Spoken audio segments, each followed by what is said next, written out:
Paano kung asawa? Sabi ng asawa, honey, sasabihin ng asawa, masakit ang ulo ko, ayaw ko. Pinersa nung husband yung babae to have sex. Is that rape? Ang sagot po ay yes. Ang tawag po? ang tawag po So doon, yung dati po na sinasabi na obligasyon ng asawa ng babae o lalaki kapag humiling ang asawa, lalaki o babae, dapat pagbigyan, hindi na po yan. hindi po. Pag sinabing no, no means no. So, oh no. Ang lalong-lalo ng mga lalaki, paano naman daw po yun? Kasi, halimbawa lang po, yung babae, yung asawa mo, may mixed, minsan kasi, ito totoo po to, minsan akala mo nagpapalambing lang yung asawa mo. So, paano mo masasabi yung no is no? Akala mo lang nagpapalambing o mahirap po ma-distinguish kasi minsan ng babae, minsan parang ayaw pero gusto naman. May ganun. Ano po ba yun? Ano po ba ang kawawa naman kami? Ang depensa namin. O kung kami naman halimbawa ang wala sa mood pa, meron ba kaming karapatan magno? Mahirap paniwalaan, pero ako lalo, mahirap paniwalaan ako magno. Pero, paano pa pag nagno ako? Yung no means no applies to both genders. So, pag sinabi ng husband, no, hindi siya pwedeng i-force nung asawa. Halimbawa naman po, wag naman po sana, halimbawa lang, nagkaroon na kayo ng marital problem. Pwede po bang gamitin yon against doon sa babae o sa lalaki? Sabihin, kasi kaya naman ako nakikipaghiwalay dyan. Dahil tuwing yayayain ko, ayaw. Ganon. Paano po kaya? Pwede po ba yung maging ebidensya din yon? O ano? Yes po, because sa cases, for instance, yung case nung annulment ng marriage, ang ground nun is psychological incapacity. Yung basis ng psychological incapacity is yung mutual obligation ng mag-asawa of love and respect. Ngayon, part of love is showing your love.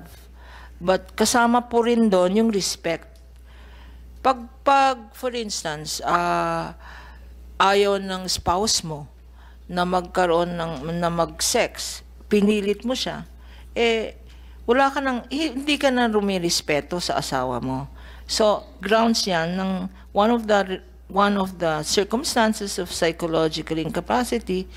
Pag lagi kang pinipilit na ganyan, pwede ka nang mag-file ng annulment of marriage. So, yun ang po ang importante. Kasi women's rights nga, or men's rights, or human rights nga, hindi po ba? So, respect the human body nga kung minsan, kasi i-clarify ko lang yung sinabi kong yung anal tsaka oral, kasi nung iniinak nga to sa Kongreso, maraming congressman nagloloko, sabi nila paano yung dentista nga, yung kinikwento ko po sa inyo. What if a dentist puts an instrument into the mouth? Kasi by definition of rape, any instrument into any opening. So nag-commit ba ng rape yung dentista? Ang sagot naman doon ay hindi. Because yung sa batas, iba yung oral at yung anal sex. So, oral sex, sa anal sex, pwedeng any instrument, pwedeng. So, wag natin naman tinatawag, i-trivialize yung crime ng rape. Wag naman wag tayong magpilosopo. Kasi seryoso po yung allegations of rape. At even in this law, life imprisonment yan. So, lalong-lalo na pag may qualifying circumstance. Ang nakakalungkot po o nakakashock sa panahon natin, incestuous pa. Yung either father and the daughter either under the influence of drugs, no? Incestuous rape. Rini-rape ang sariling anak. Yun ang dapat talagang bigyan ng malaking parusa. Yung incestuous rape. May tanong pa po ako. Halimbawa po, attorney, siyempre, hindi mo maaalis sa mag-asawa na ang paniwala, lalo kami, ako, meron kang sexual rights sa asawa mo eh. So halimbawa, hindi mo naman pinipili eh kung kailan ka yung in heat, ano? So, paano yun? Pag ayaw ng asawa mo, so wala pong ibang paraan talaga kung para ano yung lalaki. So paano yun? Babae ka na lang ba? Di kaso na naman yun. So anong pwede mo sabihin sa asawa mo na paano ako na wala sa batas? Paano naman ako? Wala ka sa mood. Paano ako nasa mood? Ano po ang na pwede niyang gawin na nasa batas na wala naman siyang parang wala kaming choice bigla, gano'n na lang. Matulog ka na lang, gano'n. Siguro po ang issue doon eh hindi na legal, no? Ang issue doon na yan eh psychosocial. Legal, sa legal po. Alam mo, mapilit yung lalaki. Ano yung sa legal na pwede niyang gawin? Pwede bang, will you help me na lang? Gano'n na lang. Tulungan mo na lang. Ang hirap po pag Tagalog kasi hindi mo masabi, baka bastos ang dating. Matulungan mo ba ako? O paano po kaya? Anong pwedeng gawin na lang ng babae? Talagang no talaga. Bahala ka dyan sa buhay mo. Gano'n.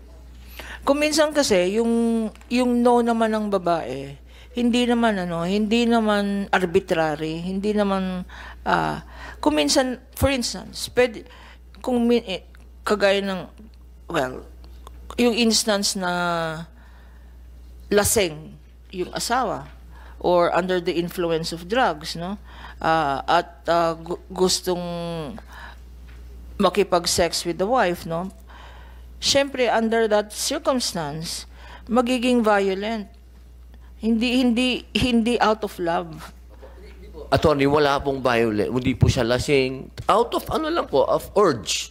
Kasi ano po yan eh, no?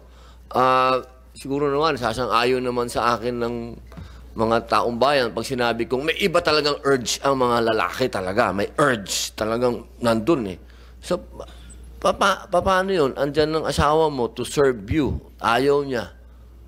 So, anong pwede kong, para hindi ako mareklamo ng asawa ko, o anong pwede kong sabihin sa kanya na mahal o babe, ano ba? Please help me in a way. Counseling po ang kailangan. Kailangan po ng mga ganyan. Ang counseling. Magdasal na lang kayo. But, i-correct ko lang po yung statement. Kasi yung urge, mga 30 minutes lang yung urge na yun na mabaliw-baliw ka eh. Diba? Manood po kayo ng Netflix, Korean telenovela.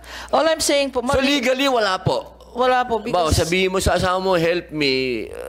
That's why it's important yung issue ng mutual respect. If your spouse refuses, whether valid or hindi, respetuhin natin yung decision ng wife or ng husband in that case.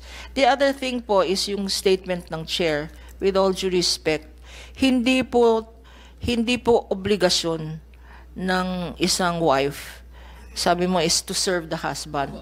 Yun po yung, di ba, yun yung normal. I know. Yun yung na-instill sa atin. In fact,